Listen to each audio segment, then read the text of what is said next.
Aotearoa, and welcome to Friday's Economy Watch, where we follow the economic events and trends that affect Aotearoa.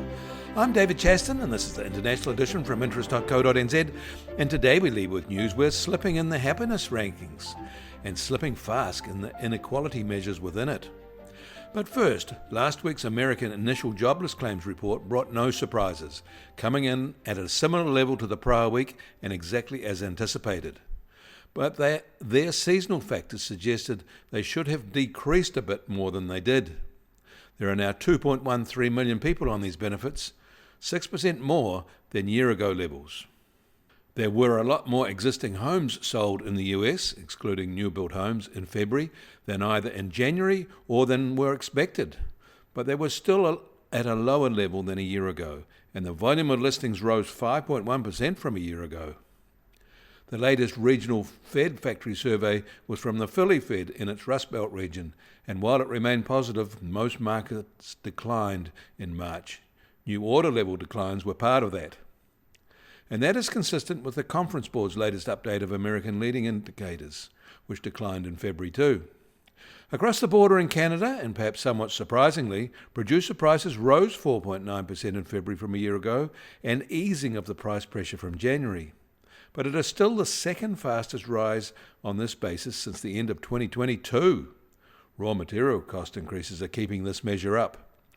And staying in Canada, their central bank boss signalled a policy change overnight in light of the economic impacts from US tariff threats.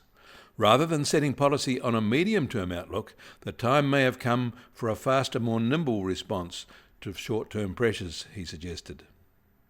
China kept its loan prime rates unchanged at yesterday's review, with the one-year rate, a benchmark for most corporate and household loans, steady at 3.1%, while the 5-year, a reference for property mortgages, holding at 3.6%.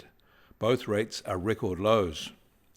And Taiwanese export orders start again in February. They soared by 31% from a year ago to $49.5 billion, easily beating market expectations of a 22% growth and rebounding sharply from a small January slip.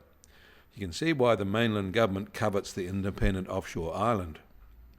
German producer prices rose only modestly again, a trend they've been in for 4 months now after exiting deflation over the prior 17 months. And the English central bank left its policy rate unchanged at 4.5% at their overnight meeting. This was as expected. In Australia, their February labour market data was a surprise disappointment, for the ruling Labour Party at least. The number of people in paid employment fell by 53,000 when a 30,000 rise was widely anticipated. This is not a small miss and an unwelcome ahead of their upcoming election campaign. But the number of people jobless also fell by 11,300, which managed to keep their jobless rate unchanged at 4.1%. The reason both fell is because their participation rate fell to a 9-month low of 66.8%, down sharply from January's 67.2%. People are leaving the workforce faster than usual, many of them boomers.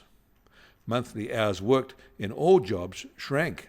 Financial markets didn't react badly because it probably will shift the RBA away from worrying about tight labour markets and open up the possibility of rate cuts. Global container freight rates fell another 4% last week to be 31% lower than year-ago levels, but they're still 59% higher than pre-pandemic levels, even though the downtrend is gathering pace. Again, it is lower rates on outbound cargoes from China to the US that is driving the decline. Bulk cargo rates, however, were 3.6% higher than week-ago levels, 17% lower than year-ago levels, but still 60% above pre-pandemic levels, which were unusually low, it must be said. In another global report, New Zealand is virtually tied with Australia as the 12th happiest country in the world in the 2024 edition of the World Happiness Report released overnight. The usual Scandinavian set is at the top, with Costa Rica, but oddly both Israel and Mexico now rank higher than us, which seems a little odd. Neither Australia nor New Zealand rank well on the inequality measures. The US Treasury 10-year yield is now at 4.24% and down 4 basis points from yesterday at this time.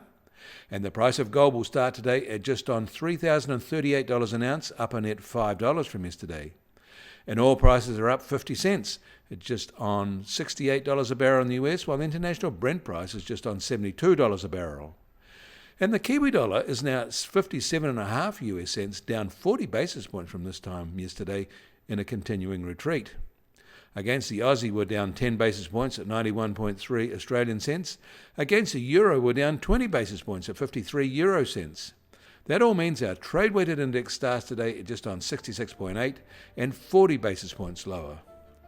And the Bitcoin price starts today at $83,747 and down 1% from yesterday. Volatility of the past 24 hours has again been moderate at plus or minus 2.2%. You can find links to the articles mentioned today in our show notes, and you can get more news affecting the economy in New Zealand from interest.co.nz. Kia ora, I'm David Chaston, and we'll do this again on Monday.